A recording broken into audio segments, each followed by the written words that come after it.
Welcome to another episode of Tactical Tuesday with Modern Milsim. Through this podcast, we will bring you real-world tactics, techniques, and procedures that will enable you to succeed on the MILSIM Battlefield. It's time to make ready.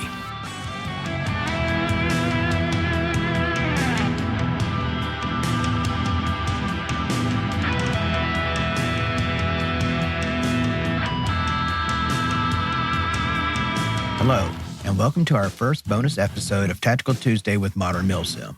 I am your host, Craig White. As always, thank you for being here. There are now 10 episodes of Tactical Tuesday with Modern Milsim, with many more yet to come. To celebrate this initial milestone, and to thank you for your support, I've decided to do a bonus episode concerning the more common tactical acronyms used by the military. I call them tactical acronyms because they act as a checklist to help us remember the steps or tasks that relate to particular tactics, techniques, and procedures. I know they help remind me of some of the steps I need to do for particular techniques and procedures. I hope they'll do the same for you. So let's get to it. So let's start with salute. SALUTE. Salute provides leaders and other players with important information regarding enemy contact. The enemy contact can be soft, such as when troops can observe the enemy but are not engaged, or hard, where troops are actually engaged with the enemy. So let's talk about what each letter of salute stands for. S stands for the size of the enemy force. Size can be described as the actual number of troops or the size of the unit being observed, such as a squad or a platoon, etc. A is the activity that the enemy is engaging in when it is being observed by friendlies. If the enemy is moving, be sure to give a direction to their movement so that higher command can better determine where they are moving to. L stands for the description of the location where the enemy troops are located. This can be described by a grid coordinate or in relation to a well-known landmark. U stands for the uniform the enemy is wearing.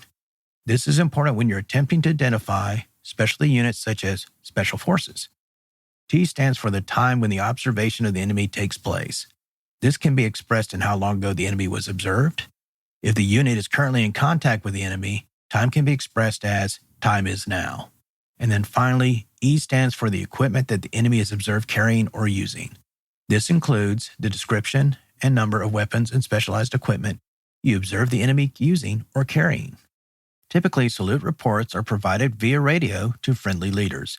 It is a concise way to get pertinent information up the chain of command so that leaders can make informed decisions. So here's a quick example of how a salute report is given over the radio. Alpha 6, this is Alpha 26 over. Alpha 6 responds with send your traffic Alpha 26. And here's where Alpha 26 actually provides the salute report. Alpha 6, we observe a squad of 9 packs moving northwest in Desert Tiger Stripe BDUs with assault rifles. Time is now. Now, by listening to this, you can see how the salute report makes things very concise over the radio. Command gets exactly what they need to know what the enemy force is doing and where they are and where they're moving, and it also frees up bandwidth on the command net. So let's move on to the next acronym, and that's SLLS, SLLS. SLLS is a very important acronym that pertains to a technique for maintaining situational awareness and locating the enemy on the battlefield. It is called the SLLS Check. SLLS stands for Stop, Look, Listen, and Smell. A SLLS check should be conducted by a unit whenever it stops moving for any period of time. First, the unit must completely stop movement of any kind and remain silent. Second, each member of the unit looks for signs of enemy movement, enemy presence, or anything that is out of place. Third, each member of the unit listens to become more attuned to the environment and to make it more likely that he or she may hear signs of the enemy and possibly the direction of its location. Remember that sometimes absence of sound can be just as telling as the sound itself. Finally, each member of the unit attempts to pick up the smell of the 5 F's: food, fuel, fire, feces, and freshly turned earth. Typically, this aspect of the SLLS check has less relevance to MILSIM operations than in the real world. With the exception of 24-hour operations where players must cook their own meals in the field, it is unlikely that players will detect any of the 5 F's. As the unit approaches an objective or anticipated enemy contact, it needs to stop more frequently to conduct SLLS checks. A SLLS check will last as long as the OIC deems it necessary. It is typically less than 3 to 5 minutes. The whole point of the SLLS check is to prevent the unit from unexpectedly running into the enemy. So the next acronym on our list is GOTWA, G-O-T-W-A. Whenever a unit is split into two or more sections, such as when a leader or a small element leaves the unit, the leader of the departing element provides a 5-point contingency plan to the OIC of the remaining unit. Think of when the OIC leaves the ORP, or the operational rally point, to inspect an ambush site with the recon security team and the assault element leader. The OIC gives instructions to the leaders remaining with the main force as to his intentions. The acronym GOTWA is used to remind us of the 5 points of the contingency plan. The letters of GOTWA stand for as follows. G stands for where the leader is going. O stands for the others that the leader is taking with him when he leaves the unit. T stands for the time that the leader anticipates he will return to his unit. W stands for the instructions for what the unit should do if the leader does not return by the prescribed time. And A stands for the actions the unit should take if the unit receives enemy contact while the leader is away. I'm going to do a leader's recon of the ambush site with the rear security team and assault element leaders. I should be back in 10 minutes. If I do not come back by then, send a squad to locate me. If you are attacked by the enemy while I'm gone, destroy a weaker enemy unit by attack by fire, but break contact with a larger unit and withdraw to Rally Point 2. For purposes of this example, Rally Point 2 is the location that was previously established by the unit OIC before it reached the operational rally point. So now we come to the acronym LACE, L-A-C-E. A LACE report is conducted after engagement with the enemy. Each player reports to his squad or fire team leader his physical status as well as the status of his equipment. So here's what the letters of LACE stand for. L stands for liquid. This is a reference to the player's water supply. When given a LACE report, green is good, red is short supply, and black is completely out. A stands for ammunition. Again, green means good, red means the player is short on ammunition, black means he is Winchester or out of ammunition. C stands for casualty. In response to this part of the LACE report, the player indicates whether he is wounded or eliminated. If the player is not hit, he states his name followed by the word up. If he is eliminated, the player must state his name followed by the word down or medic to indicate that he must be revived. E stands for equipment. Each player must indicate whether his weapon or any other equipment is malfunctioning or jammed, etc. For example, Johnson is up, I'm red on water, and green on ammo. Weapons and equipment are green. The acronym URBAN, U-R-B-A-N, represents the basic principles of movement in urban terrain. So let's talk about what each letter of this acronym stands for. U stands for using cover whenever possible.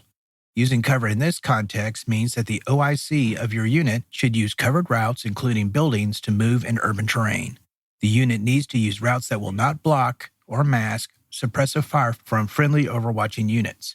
Use smoke to conceal movement while your unit crosses streets or other spaces between buildings. Whenever possible, move between the buildings only when other friendly forces are providing suppressing fire on the enemy. R stands for reducing your target size while in static or stop positions. Examples of reducing your target size is to avoid silhouetting yourself and to avoid standing in front of doorways or windows. Use concealment provided by shaded areas to prevent enemy detection.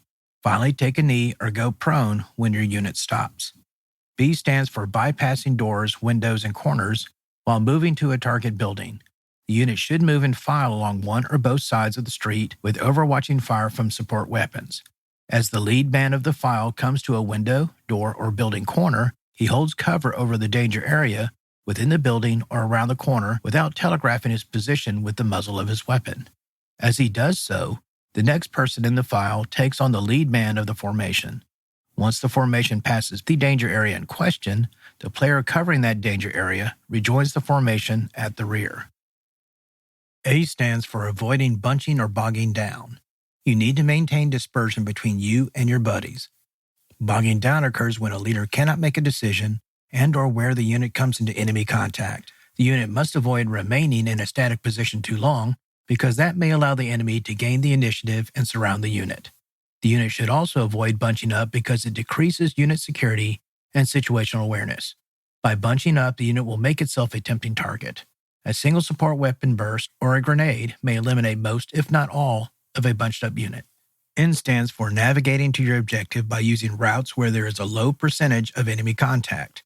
The OIC should select a route to the objective that is less traveled and less lighted to avoid contact with the enemy. SPARC, SPARC, is another important acronym. It represents the instructions that the OIC needs to provide players when they are being in place as part of an ambush. The letters of SPARC stand for the following. The OIC needs to indicate to each player the left and right margins of his sector by pointing out landmarks that represent the limit on each side. P stands for priority of targets. The OIC must indicate to each player what targets are a priority and must be engaged first. For example, the OIC can instruct the player to engage support gunners first, followed by the designated marksmen, snipers, and riflemen in that order. For an anti-tank ambush, the OIC can make a particular vehicle a priority target. A stands for assault line. The OIC needs to instruct each player in the assault element which lane they will need to use while assaulting through the kill zone. That reduces the possibility that a player may stray into the path of his neighbor and mask or block his fire into the kill zone during the assault phase of the ambush.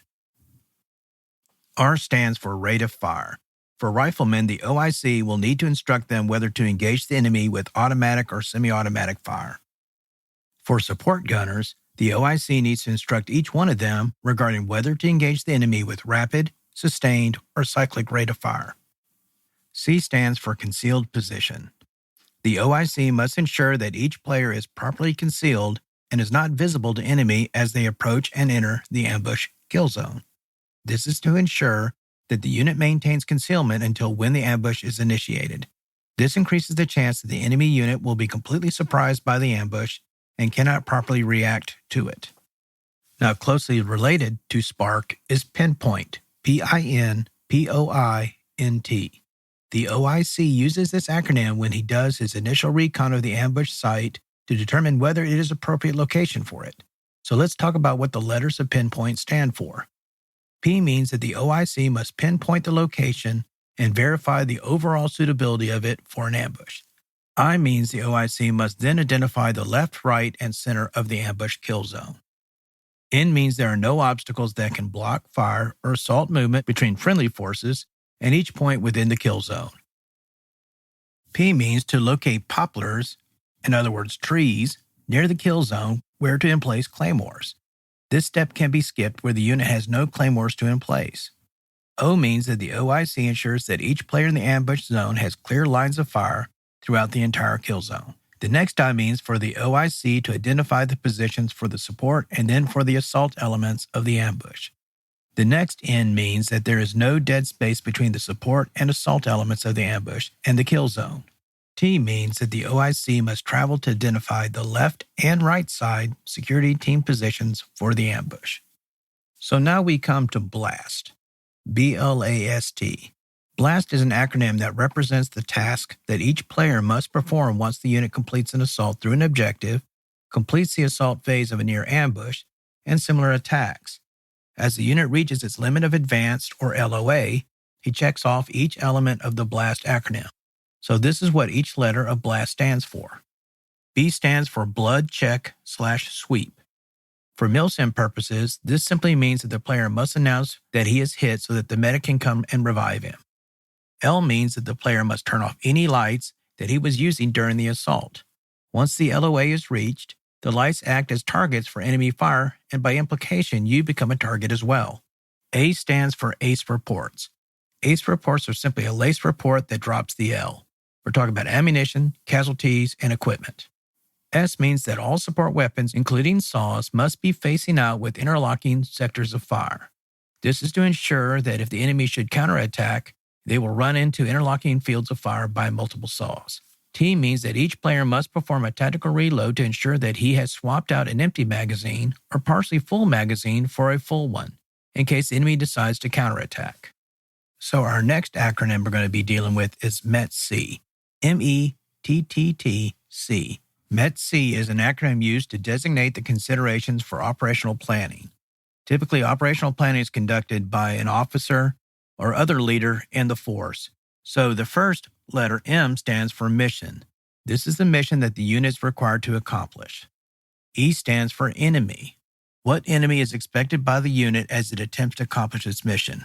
In other words, what is the likely enemy contact going to be, and what is it going to look like? The first T stands for terrain. What terrain will the unit encounter while attempting to accomplish its mission, and how will that terrain affect the unit's ability to complete it? The second T stands for troops available. What troops does the unit have available to complete the mission? The third T stands for time available. How much time does the unit have to complete the mission? And then finally, C. C stands for civilian considerations. Unless the event involves civilian role players, this part of METT-TC is not really applicable. And just to be clear on this, METT-TC is not normally used by individual soldiers or players during the event. It's typically utilized by leaders to determine what and how they're going to be able to accomplish their mission. They also have to decide what issues will have an impact or bearing on whether and how the mission will be performed. And so that really encompasses the things we just talked about. Like I said, METT-TC stands for mission, enemy, terrain, troops, and time available. That's what you need to consider. So then we have reached our last tactical acronym, and that is SOSRA. SOSRA. SOSRA is a reminder of the fundamentals of breaching an obstacle, such as simulated minefields, wire, and tank traps.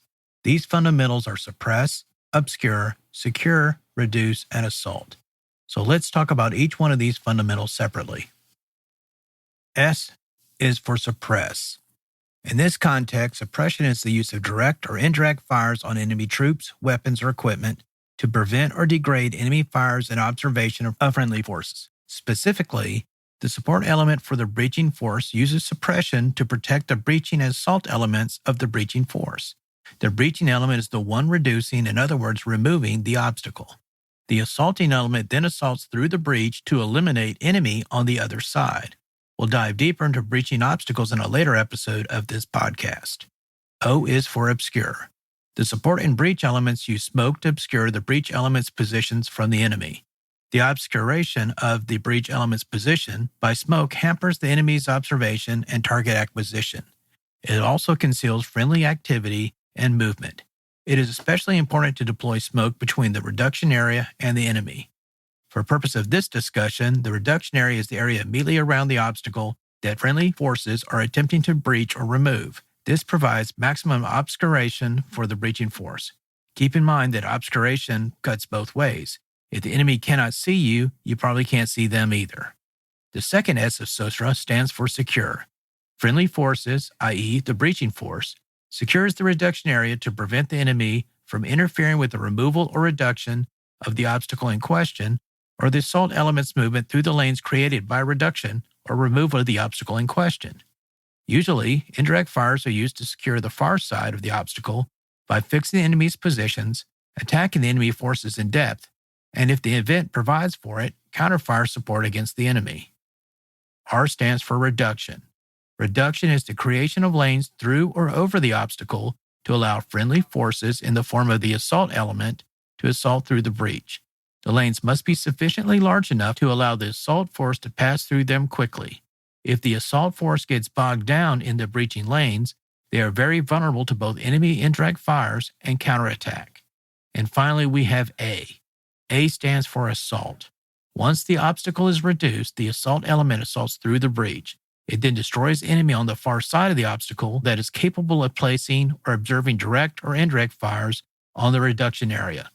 The breaching operation is not complete until friendly forces have secured the terrain on both sides of the obstacle in question.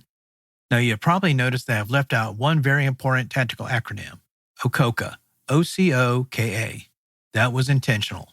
I will be addressing that one as part of our next regular episode when we discuss terrain analysis and how you can use it to gain advantage over the enemy. I hope you've enjoyed this bonus episode of Tactical Tuesdays with Modern Milsim. I will try to sneak some more in from time to time. I really appreciate your support of the podcast, and I look forward to providing you with quality content concerning tactics, techniques, and procedures that are adapted for the MILSIM Battlefield. We're just scratching the surface. There's a lot more to come. For now, I'll see you at our next episode of Terrain Analysis. See you then.